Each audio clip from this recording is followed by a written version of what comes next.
Toner ஐயுஐனா ஆண்களுக்கு வந்து ஏதாவது மேஜர் பிரச்சனை இருந்துச்சுன்னா, ஒரு மேஜர் கேன்சர் ட்ரீட்மெண்ட் பண்றாங்க அப்படின்னா கூட நம்ம அந்த ஸ்விமனை வந்து ஃப்ரீஸ் பண்ணி வச்சுட்டு அந்த விமனுக்கு எப்ப வந்து முட்டை வெடிக்குதோ அப்ப கூட நம்ம அந்த சிமெனை வச்சு நம்ம குழந்தைய உருக்க வைக்கலாம்.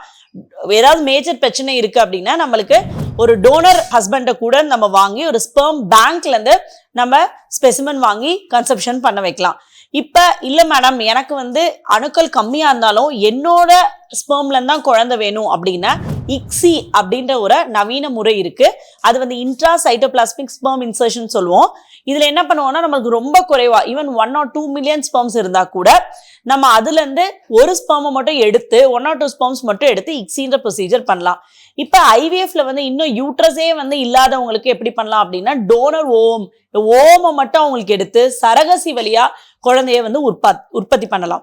ஸோ இந்த மாதிரி ஆர்டிஃபிஷியல் ரீப்ரொடக்டிவ் டெக்னிக்ஸ்ல நிறைய நவீனம் வந்திருக்கு. இதை எத்திக்கல் முறையில நல்லபடியா பண்ணி நல்லபடியா குழந்தைய வர வைக்கலாம்.